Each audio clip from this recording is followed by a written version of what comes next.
teman-teman, saya Tedros Kevin. Saya adalah koas Fakultas Kedokteran Universitas Udayana yang saat ini sedang menjalani pendidikan dokter umum di Sasa Anestesi. Untuk itu saya hari ini akan menjelaskan mengenai konsep dasar ICU yang saya dapatkan. Untuk instalasi rawat intensif atau ICU merupakan suatu bagian dari rumah sakit yang mandiri, bertujuan untuk observasi, perawatan, dan terapi pasien yang menderita penyakit, cedera, atau penyulit yang mengancam nyawa atau potensial dengan prognosisnya dubia, jadi masih setengah-setengah. Untuk ICU sendiri, dia menyediakan kemampuan, sarana, prasarana, juga peralatan khusus untuk menunjang fungsi vital dengan menggunakan keterampilan staf medis, perawat, dan staf lain yang berpengalaman. Jadi yang perlu digarisbawahi di sini adalah untuk ICU, dia punya kemampuan, dia punya sarana, dia punya prasarana, dia punya peralatan khusus, dan yang paling penting dia punya staf yang berpengalaman. Untuk landasan hukumnya bisa dilihat. Untuk tipe-tipe ICU ada di sini saya cantumkan 10. Ada General ICU, Cardiac ICU, Respiratory ICU, Medical ICU, Surgical ICU, Brain ICU, Burn Unit atau Burn ICU, Renal ICU, NICU, Neonatal, dan PICU, Pediatrik. Untuk ruang lingkup dari ICU sendiri, yang pertama adalah diagnosis dan penataran spesifik penyakit akut yang mengancam nyawa. Ini untuk pasien-pasien yang mengalami penyakit akut yang mengancam nyawa. ICU juga bertujuan memberi bantuan dan mengambil alih fungsi vital tubuh. Juga dipasang monitor untuk memantau fungsi vital tubuh dan penata laksanaan komplikasi yang ditimbulkan. Juga bantuan psikologis pada pasien. Sebelum masuk ke ICU, pasien mendapatkan penjelasan dari kepala ICU atau dari dokternya dan dimintai inform consent. Pada dasarnya diminta dijelaskan kepada pasien mengapa pasien harus masuk ke ICU, apa saja yang bisa dilakukan di ICU dan apa saja yang bisa terjadi di ICU, dan didapatkan persetujuan baru nanti pasien boleh masuk ke ICU. Dijelaskan oleh kepala ICU atau dokter yang bertugas. Tentunya ICU sendiri memiliki suatu kemampuan pelayanan yang terbatas, namun bisa saja pasien-pasien yang ada membludak dan melebihi dari kemampuan tersebut. Oleh karena itu, kepala ICU memiliki tanggung jawab untuk menyesuaikan indikasi perawatan pasien. Jadi, kepala ICU harus membuat suatu mekanisme untuk memilah-milah pasien mana yang boleh masuk ICU, pasien mana yang perlu dirawat di ruang biasa saja. Tentunya mekanisme itu berdasarkan dari prioritas dari kondisi medik. Untuk ICU sendiri memiliki kemampuan minimal, yang pertama RJP, harus bisa RJP. Yang kedua adalah penggunaan ventilator, bagaimana cara menggunakannya, dan apa-apa saja kondisi yang terkait dengan ventilator. Intubasi, ekstubasi harus bisa. Juga terapi oksigen, pemantauan EKG dengan monitor, juga harus ada crash cart atau alat pacu jantung dalam keadaan gawat darurat, harus bisa memberikan nutrisi antral dan parenteral, juga pemeriksaan laboratorium khusus dengan cepat dan menyeluruh. Harus juga ada syring pump untuk terapi titrasi, dan untuk stafnya harus memiliki teknik khusus, harus bisa teknik khusus sesuai dengan keadaan-keadaan pasien. Juga bisa transportasi pasien gawat dengan menggunakan alat-alat yang portable. Untuk klasifikasi pelayanan ICU dibagi 3, ada primer, sekunder, dan tersier. Ini dibagi berdasarkan kemampuan dari ICU itu tersendiri. Yang paling dasar adalah ICU primer dan yang paling tinggi adalah ICU tersier, di mana ICU tersier dia harus mampu melakukan semua aspek perawatan atau terapi intensif. Dan ICU primer harus mampu melakukan resusitasi dan memberikan ventilasi bantu kurang dari 24 jam. Jadi ketika berdasarkan dari keparahan dari pasien bisa dipindahkan dari ICU primer ke sekunder ke tersier, seperti itu.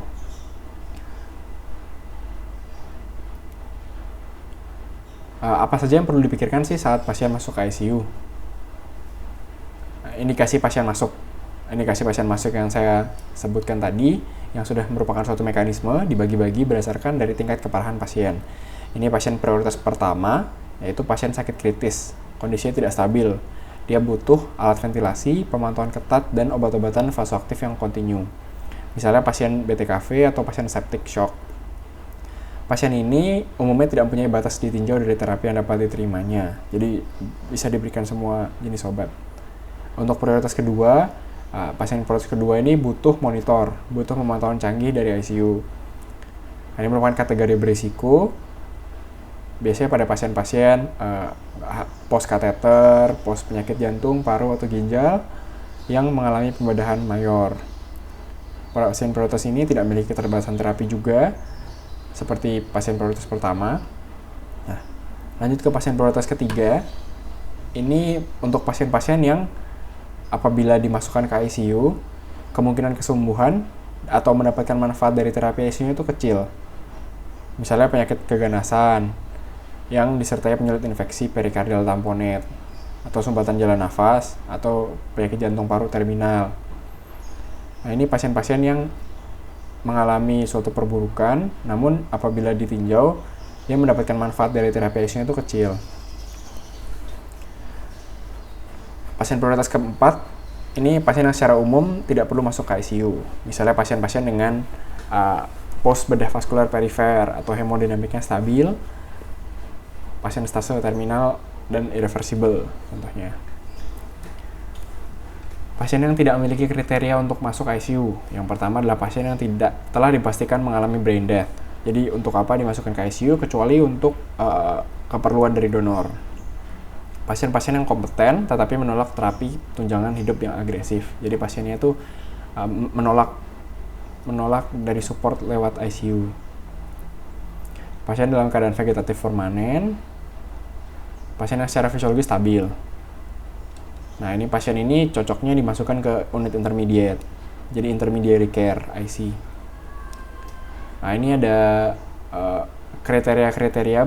Tadi kan sudah dibagi ICU ada berbagai macam, dibagi 10. Ini ada beberapa dari kriteria sistem organ. Misalnya ini kardiovaskular, bisa dilihat ini penyakit-penyakitnya. Ini untuk respiratory ICU. Ini neuro. Nah, ini untuk GI tract. Ini secara general. Ini secara endokrin. Nah, untuk manajemen pasien ICU secara umum, pasiennya diapain aja sih di ICU? Yang pertama dimonitor tentunya. Pasien datang langsung dimonitor, dipasang berbagai jenis monitor 24 jam dengan vital sign, dengan EKG, SpO2, suhu, tekanan darah, CVP, gula darah, elektrolit, AGD, ventilator, cairan, daftar terapi, banyak sekali. Jadi semuanya itu dimonitor dan dicatat setiap jamnya. Juga dilakukan nursing and paramedical care. Jadi untuk pasien-pasien, terutama pasien-pasien yang di venti, itu perlu disuction. Kemudian juga dilakukan profilaksis stress ulcer dan DVT. Untuk mencegah dari ulcus decubitus, perlu dilakukan perubahan posisi pasien setiap 2 jam. Pasien dimandikan, bowel care, dan support psikologis. Juga dipasang akses vaskular tentunya untuk terapi cairan dan nutrisi. Ada kontrol infeksi dengan universal precaution. Nah, untuk terapi dasar ICU ini ada sebuah mnemonics yang bagus, yaitu adalah Fast Hux Beat BID. Jadi untuk pasien-pasien ini secara umum disebutkan feeding. Yang harus kita perhatikan adalah feeding, analgesia, sedation, thromboprophylaxis, head up, ulcer prophylaxis, glycemic control, spontaneous breathing trial, bowel movement, indwelling catheter, and drug de-escalation. Ini akan saya jelaskan selanjutnya. Misalnya yang pertama itu adalah feeding F. Nah, untuk pasien umumnya tuh 5-6 kJ per kilogram per hari. Nah, ini tentunya harus disesuaikan dengan jenis-jenis apakah dia sedang dalam masa infeksi atau tingkat stres yang tinggi, itu harus disesuaikan. Tapi umumnya 5,6 kJ per kilogram per hari. Untuk pemberian makanannya lebih disarankan pemberian secara enteral daripada nutrisi parenteral. Ini tujuannya adalah untuk mempertahankan integritas dari mukosa usus. Jadi untuk pasien-pasien yang membutuhkan nutrisi parenteral berkepanjangan, biasanya mukosa ususnya sudah buruk dan itu bisa menyebabkan infeksi dari dalam. Seperti itu. Harus dimulai sejak dini dalam 1-2 hari sejak masuk ICU. Untuk A for analgesia. Jadi ini merupakan sebuah hak dari pasien untuk mendapatkan kebebasan dari rasa nyerinya. Makanya kita harus berikan analgetik yang memadai. Kita berikan jenis-jenisnya bisa NSAID, acetaminophen, dan opioid. Yang paling sering digunakan biasa opioid, karena opioid yang paling poten. Namun kita juga harus perhatikan untuk opioid ini memiliki efek samping. Dia itu menyebabkan, yang paling parah adalah menyebabkan depresi pernapasan, dan bisa juga nyebabin konstipasi, hipotensi, atau halusinasi. Jadi kita harus perhatikan untuk pasien-pasien yang mendapatkan obat-obatan analgesik opioid, harus diperhatikan untuk keluhan-keluhannya. Tentunya pasien-pasien yang diintubasi atau di ICU seringkali disedasi. Jadi kita tidak bisa memeriksa seberapa nyerinya dia. Kita biasa lakukan dengan menggunakan behavioral pain scale. Jadi ini ada 3 kriteria. Yang pertama adalah facial expression, kedua adalah gerakan dari upper limb, dan compliance with ventilation. Ini masing-masing diukur dengan penilaian secara kita subjektif, jadi kita lihat. Lalu nanti kita dapatkan hasil 1 plus 2 plus 3 ini, kita dapatkan BPS value-nya. Dengan nilai paling rendah 3, ya tidak ada nyeri, dan 12 atau nyeri yang paling maksimal. As for sedation. Nah, sedation tentunya lebih enak kita pasien yang tenang, tapi ternyata oversedasi itu memiliki efek-efek yang berbahaya, terutama adalah peningkatan dari resiko trombosis vena, di mana morbiditas dan mortalitasnya cukup tinggi oleh karena penyakit ini. Dan juga oversedasi ini bisa menyebabkan peningkatan lama rawat di ICU dan peningkatan biaya, jadi kasihan juga untuk keluarganya, dan bisa juga meningkatkan resiko untuk mengalami infeksi dari yang hospital acquired infection. Untuk penghentian sedasi transien harian dapat mengurangi efek tidak menguntungkan dan lama rawat inap ICU. Ini adalah jadi kita hentikan pemberian sedasinya setiap hari. Jadi kita coba spontaneous. Nanti akan saya jelaskan di selanjutnya. Ada T for thromboembolic prophylaxis. Jadi untuk profilaksis tromboemboli ini, ya, seperti yang saya tadi bilang, tromboemboli vena dapat menyebabkan mortalitas dan morbiditas yang cukup tinggi pada pasien-pasien ICU. Jadi kita ada suatu penelitian yang merekomendasikan bahwa semua pasien menerima setidaknya heparin sebutan kecuali dikontraindikasikan. Tapi tentunya kita harus timbang dulu risk dan benefitnya yang mana yang lebih tinggi. H for head of the bed elevated. Jadi kita posisi kepala kita tinggikan 30-45 derajat. Ini terutama penting pada pasien-pasien yang mengalami ventilasi mekanik dengan ventilator. Tujuannya untuk mengurangi reflux gastroesophageal yang masuk ke trakea, biar mencegah adanya angka pneumonia, mencegah naiknya angka pneumonia. Dan ini secara penelitian sudah di-approve lebih baik daripada pasien-pasien yang pasien-pasien pada posisi supine atau tiduran. U for stress ulcer prevention. Nah, ini terutama pasien obat-obatan yang kita berikan, terutama NSAID seperti itu kan dia meningkatkan trauma pada lambung. Jadi perlu kita berikan obat-obatan seperti antasida, sucralfate, antagonis H2, dan inhibitor PPI, inhibitor pompa proton, untuk mencegah adanya ulkus. G for glucose control. Nah, ini berdasarkan penelitian didapatkan rekomendasi bahwa kita harus menjaga kadar gula darah pasien untuk di bawah sekitar 150 mg per desiliter. S for spontaneous breathing trial. Nah, ini yang tadi saya jelaskan tadi. Nah, ini kita harus penilaian harian dari uji pernapasan spontan. Kita bangunkan pasiennya, kita hentikan sedasinya sebentar, lalu apabila didapatkan, nah ini deh, SAT protokol. Ini SAT ini kita hentikan sedasinya terlebih dahulu sebentar, lalu kan kita screen apabila lulus, apabila tidak ditemukan hal-hal seperti ini, maka kita coba SAT, kita hentikan dulu sedasinya. Apabila lulus lagi, nah, kita lanjut ke SBT. SBT adalah spontaneous breathing trial. Jadi kita coba sedikit demi sedikit hentikan ventilasinya. Kita lihat apakah pasien mampu untuk bernafas sendiri. Apabila lewat lagi, kita lakukan SBT tadi, lalu apabila ternyata pasien bisa untuk bernafas sendiri, mengambil alih kontrol ventilasinya sendiri, maka kita harus pikirkan ekstubasi atau kita copot selang endotrakealnya. B for bowel movement. Nah, ini untuk pasien-pasien yang sakit kritis, biasanya sering terjadi gangguan motilitas dari gastrointestinal yang menyebabkan adanya gangguan-gangguan seperti diare, konstipasi. Nah, ini kan nggak nyaman untuk pasiennya, makanya kita harus lakukan penilaian rutin dan perawatan. Juga ya tadi kan kita berikan untuk nutrisi enteral adalah tujuannya untuk menjaga dari bowel movement ini sendiri.